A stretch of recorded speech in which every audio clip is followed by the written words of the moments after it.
गुरुर्ब्रह्मा गुरुर्विष्णू गुरुर्देवो महेश्वरा गुरुर साक्षात परब्रह्म तस्मै श्री गुरुवे नमः. कधी कधी मला तुमच्या सर्वांच्या नशिबाचा हेवा वाटतो. कारण जे ब्रह्मज्ञान शीश दिये ज्ञान मिले तो भी सस्ता ज्ञान. कबीर महाराज काय म्हणतात?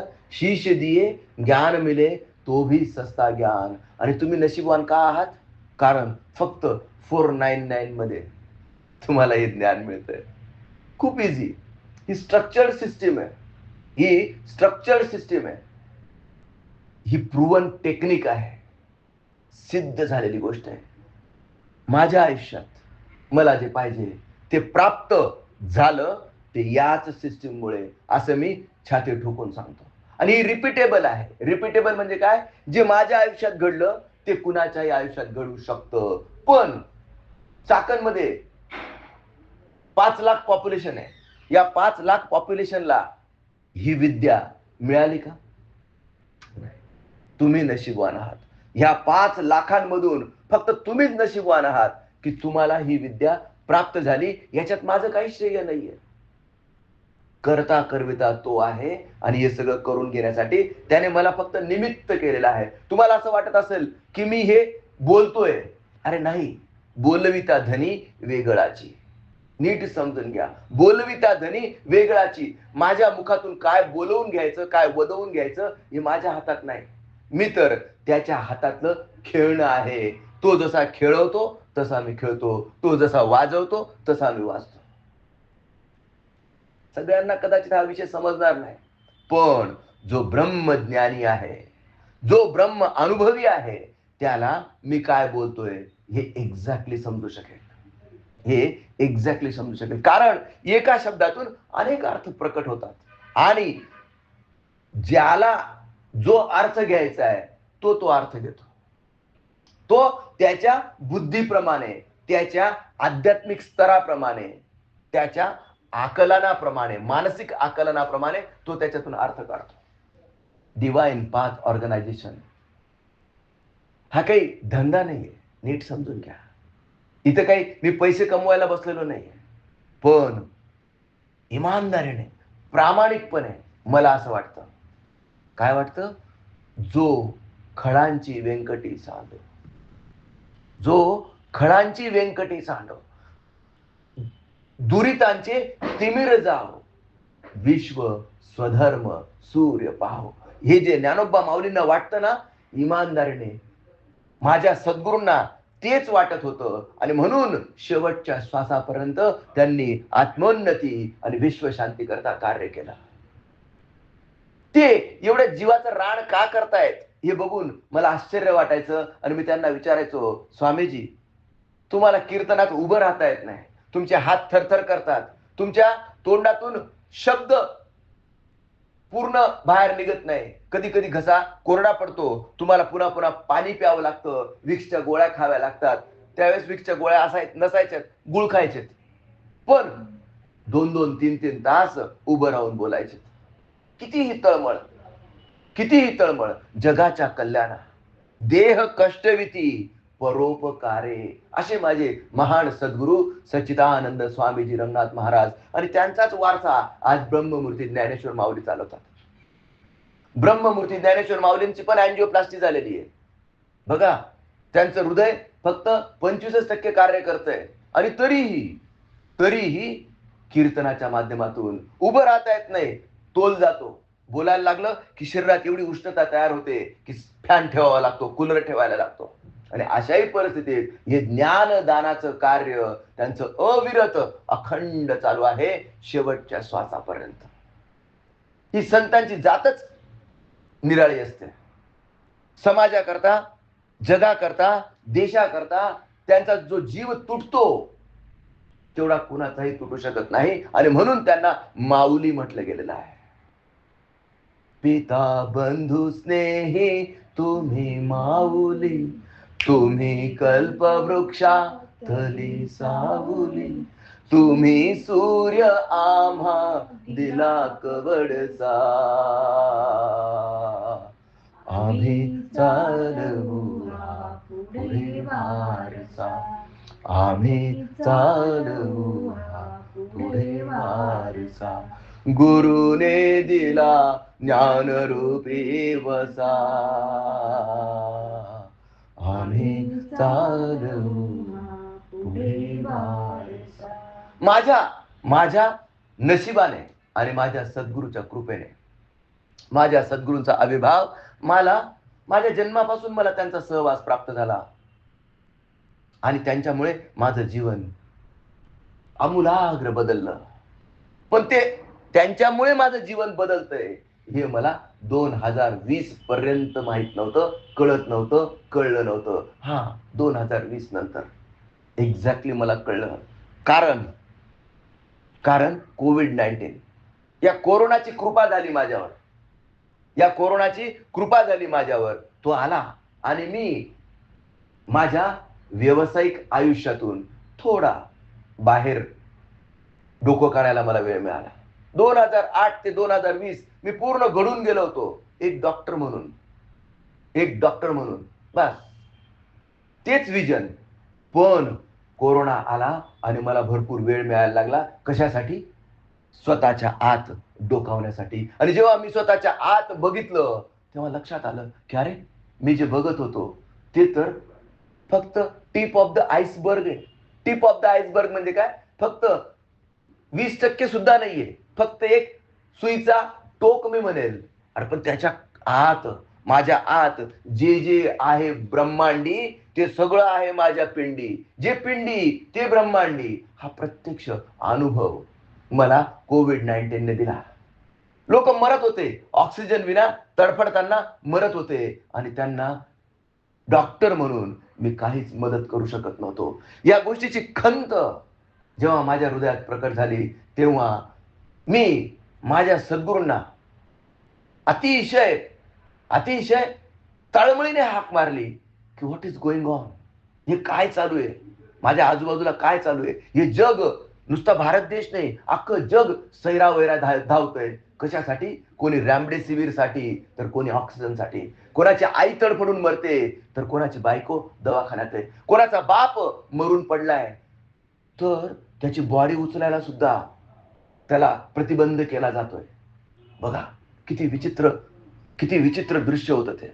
आणि त्या दृश्याने, त्या अनुभूतीने मला भाग पाडलं, मी कोण आहे, मी कशासाठी इथे आलो आहे आणि मी इथून कुठे जाणार आहे. हो, माझ्या सद्गुरूने मला सांगितलं होतं, पण कोरोनाने माझ्या कांचलात एक खणखणीत लगावली. थोबाडीत मारल्यानंतर जशा मुंग्या येतात, अगदी तशाच मला या कोरोनाने माझ्या थोबाडीत मारली. मला मुंग्या आल्यात आणि मी जागृत झालो. आणि तेव्हापासून माझं एकच मिशन बनलं, जे जे आपणाशी ठावे ते ते सर्वांना सांगावे, ज्ञानी करुणी सोडावे सकळ जन. आणि म्हणून मी म्हणतो, यारे यारे लहान थोर, देतो मोलावीन साऱ्या वस्तू. पण माझा अनुभव सांगतो, फुकट दिलं की किंमत नाही. 5 वर्षापासून मी इमानदारीने प्रयत्न केला, पण पाटील ताई, एवढी गर्दी जमा झाली नाही. विषय लक्षात आला की नाही? जेव्हा तिथं भौतिक नियम अप्लाय केला गेला की विकायला सुरुवात केली, तेव्हा इथं गर्दी व्हायला लागली. तुम्हाला सांगतो, अगदी इमानदारीने सांगतो, 7 दिवसात काहीच बदलत नाही हो. 7 दिवसात काहीच बदलत नाही. हा विषय फक्त 7 दिवसाचा नाहीये. हा विषय मिनिमम 3 महिन्याचा आहे. तुमचा डीएनए पॅटर्न पहिल्या 7 दिवसात बघा किती अडचणी आल्यात. कोणाची सासू आजारी, कोणाची आई आजारी, कोणाला अर्जंट काम निघालं, पैसे भरून पण रोज एकाच वेळी एकाच ठिकाणी येता येत नाही. आणि मी फॉर्म्युला सांगतो, D+C+M = T. आणि तुम्हाला सगळ्यांना काय पाहिजे? टी म्हणजे ट्रान्सफॉर्मेशन. तुम्हाला ट्रान्सफॉर्मेशन का पाहिजे? कारण आता जी तुमची करंट सिच्युएशन आहे, करंट सिच्युएशन म्हणजे शारीरिक करंट सिच्युएशन, कोणाला स्वतःचं वजन कमी करायचंय, कोणाला स्वतःचं वजन वाढवायचंय. करंट सिच्युएशन म्हणजे काय? आत्ताचा सिनेरिओ, भौतिक जीवनातला सिनेरिओ. कोणाला बायको पाहिजे, कोणाला नवराच पाहिजे, कोणाला भरपूर पैसा पाहिजे, तर कोणाला चांगला बंगला पाहिजे, कोणाला जी गाडी आहे ती आवडत नाहीये, कोणाला त्याचं बाळ आजारी पडले त्याला दुरुस्त करून घ्यायचंय. संसारातल्या अनेक अडचणी आहेत. Yes or no? संसारातल्या अनेक भौतिक अडचणी आहेत आणि करंट सिच्युएशन मधून डिझायर्ड सिच्युएशन मध्ये म्हणजे काय, प्रत्येकाला वाटत असतं की यार माझं डोकं दुखतंय, डोकं दुखणं थांबलं तर बरं होईल. कोणाचं तोंड आलेलं आहे, यार माझं तोंड आलेलं आहे, खाता येत नाही, हे बरं झालं तर बरं होईल, म्हणून तर तुम्ही दवाखान्यात येतात. Yes or no? Current situation मधून तुम्हाला डिझायर्ड सिच्युएशन कडे जायचं असतं आणि म्हणून तुम्हाला त्याच्यासाठी काय पाहिजे, ट्रान्सफॉर्मेशन. हे ट्रान्सफॉर्मेशन, या ट्रान्सफॉर्मेशनचा सिंपल फॉर्म्युला मी त्या दिवशी सांगितला, त्या आपल्या गेल्या संडेला, D+C+M=T. पण मी तुम्हाला सांगू का, हा फॉर्म्युला मी जगात किती सगळ्या ठिकाणी जरी लावून ठेवला ना तरी लोकांमध्ये परिवर्तन होणार नाही. याचं कारण काय, मैं देह नाही नश्वर नासी, मैं अलख निरंजन अविनाशी. हा फॉर्म्युला आहे. हा फॉर्म्युला मी खाली लिहून ठेवला आहे. पण तो फॉर्म्युला वाचून एकाच्याही आयुष्यात ट्रान्सफॉर्मेशन झालं नाही. मग ट्रान्सफॉर्मेशन म्हणजे बदल घडेल कधी, जेव्हा तो फॉर्म्युला अप्लाय केला जाईल. आणि ही कार्यशाळा आहे, ह्या ऍक्च्युअली क्लास आहे. काय, जसं जिम कडे बघून आपलं बॉडी बनेल का? जिम कडे बघून, गोल्ड जिम, रोज नाव वाचलं, भारी नाव आहे बरं का, संध्याकाळी चमकतं, बरेच लोक तिथे व्यायाम करताना दिसतात बरं का. असं बघून तुमची बॉडी बनणार आहे का? नाही. जर तुम्हाला बॉडी बनवायची असेल तर त्या जिम मध्ये जायला लागेल. Yes or no? किंवा हॉटेलमध्ये गेलात आणि नुसतं Rajratna hotel, Tulsi hotel, Mahadev hotel, इकडे भंडारा रेस्टॉरंट, भारी भारी नाव वाचले, कोर्टयार्ड मॅरियट, पोट भरणार का तुमची? नाही. तुम्हाला त्या हॉटेलमध्ये जाऊन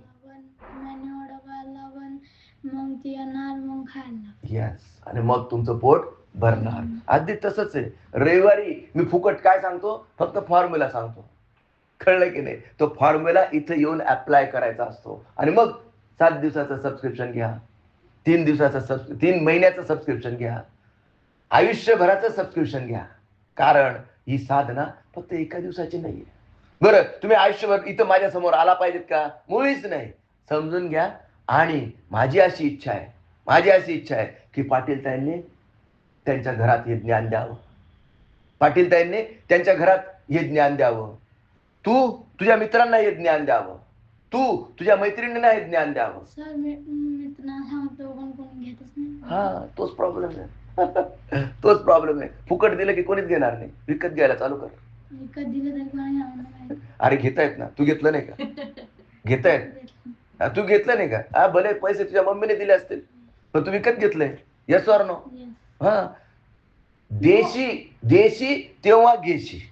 तू दिलं नाही आणि मी फुकट दिलं ना तर त्याची राख होऊन जाते. हा माझा प्रत्यक्ष अनुभव आहे. त्या नागेशला विचारून बघा.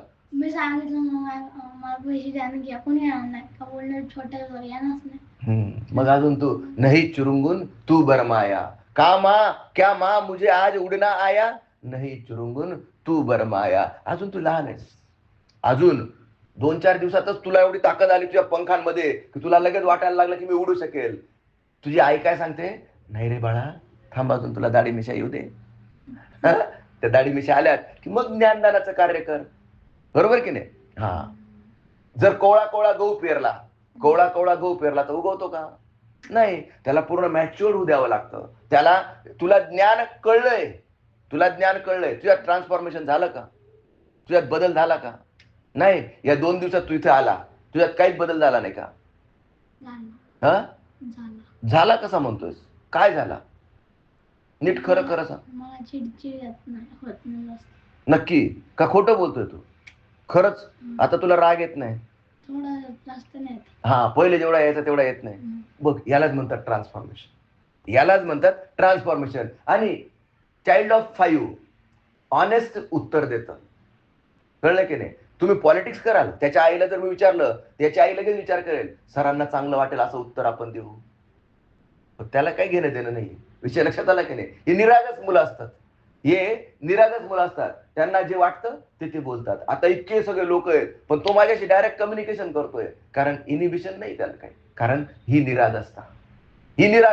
आणि जसं आपलं वय वाढतं ना, ही निरागसता कमी होऊन जाते. मग आपण काय करतो, या बोटावर त्या बोटावर करायला शिकतो. बरोबर की नाही? पॉलिटिक्स शिकतो, समोरच्याला चांगलं वाटायला पाहिजे असंच उत्तर देतो. आणि हे उत्तर दिल्यानंतर माझा काय फायदा हा विचार करतो. विषय लक्षात आला का नाही? आणि ती ऑनेस्टी, ती ट्रान्सपरन्सी स्वतःमध्ये निर्माण होण्याकरता साधना, सेवा आणि सत्संग आवश्यक आहे. हे डी लर्निंग प्रोसिजर आहे. ऍक्च्युली ही डी लर्निंग प्रोसिजर आहे. आपण हे जगाचं पॉलिटिक्स भरपूर शिकलो. आता इथं आपण काय शिकतोय? ऑनेस्टी आणि ट्रान्सपरन्सी. कुणाशी? स्वतःची स्वतःच्या अंतरात्म्याला साक्षी ठेवून स्वतःच्या हृदयावर हात ठेवून विचारायचं. तो तुम्हाला मार्ग दाखवेल. तुम्हाला सांगतो, मी कोणाचा गुरु नाही आणि कोणी माझा शिष्य नाही, पण आपल्या सगळ्यांचा एकच गुरु आहे आणि तो म्हणजे श्वास. विषय येतोय का तुम्हाला लक्षात? आणि श्वास हीच आपली साधना. मी तुम्हाला इथं श्वासाची साधना करायला सांगतो. ही श्वासाची साधना, श्वासाला एवढं महत्व काय? कारण जन्माला आलात तेव्हा श्वास होता म्हणून लोकांनी पेढे वाटलेत. जर तुमच्याजवळ श्वास राहिला नसता तर पेढे किंवा बर्फी वाटली गेली नसती. Yes or no? विषय लक्षात आला की नाही? डेड स्टिल बर्थ होतात. मी बघितलेले आहेत. स्टिल बर्थ म्हणजे काय? आईच्या गर्भातून बाळ तर आलं पण स्टिल बर्थ, त्यांनी श्वासच घेतला नाही. श्वास घेतला म्हणून पेढे वाटलेत. आणि हा श्वास गेला, राम नाम सत्य. मग जोपर्यंत हा श्वास आहे तोपर्यंत एन्जॉय करून घ्या ना मित्रांनो. मी काय सांगतो? एन्जॉय करून घ्या. पण एन्जॉय करून घ्या म्हणजे काय? मॅगी खा, समोसा खा, कचोरी खा, 4-5 लग्न करा, गाडी बंगला फॉर्च्युनरवर फिरा, 50 तोळा गळ्यात घालून फिरा, याला मजा म्हणायचं का? अरे मजा म्हणजे काय? मजा म्हणजे काय? धर्म, अर्थ, काम आणि मोक्ष. धर्म, अर्थ, काम आणि मोक्ष. नीट समजून घ्या. चार शब्द. नीतीने आणि धर्माने अर्थार्जन करा. काय बोललो मी? धर्म पहिला बेस आहे. नीतीने आणि धर्माने अर्थार्जन करा. धर्म, अर्थ, काम. काम म्हणजे पहिल्या 25 वर्षात तुम्ही नॉलेज, पॉवर, विजडम, स्किल जमा करा आणि 25 वर्षानंतर गृहस्थ आश्रमात प्रवेश करा. संसार करावा नेटका, दिसू देऊ नये कुठे फाटका, परमार्थाचा चुटका असू द्यावा. धर्म, अर्थ, काम आणि मोक्ष. मोक्ष म्हणजे निवृत्ती मार्ग. प्रवृत्ती मार्गातून आपल्याला निवृत्ती मार्गात जायचंय. प्रवृत्ती मार्ग म्हणजे काय? आता ह्या बाळाला मी सांगितलं की अरे तू मुक्त हो, तुला मोक्ष मी तुला देतो, घे तुला मोक्ष घेतो. तो म्हणेल मला पाणीपुरी द्या, तुमचा मोक्ष तुमच्या जवळ राहू द्या, मला मॅकडोनाल्ड द्या. Yes or no? Yes or no? ही वस्तुस्थिती. कारण हा प्रवृत्ती मार्गातला आहे. आणि प्रवृत्ती मार्गातून तुम्ही डायरेक्ट निवृत्ती मार्गात जाण्याचा प्रयत्न केला तर त्याला पाशवी असात्विक वैराग्य म्हणतात. अनेक लोक घर सोडून जातात ना. का? हा दारू पिऊन येत होता, बायकोने हाणलं. हा दारू पिऊन येत होता, बायकोने चांगला हाणलं. मी संन्यासच घेतलं भगवं घालून गेला, संन्यास घेऊन गेला निघून. कुठे? हिमालयातच जातो. आता बायकोला बिचारायला काळजी वाटायला लागली. काय की यार विनाकारण जास्त मारले गेले यार नवऱ्याला. पण तिचं मन दारू पण पितो ना बोलता. दारू पितो याला सुधारवण्याकरता काय केलं पाहिजे? काय केलं पाहिजे? कोण आहे?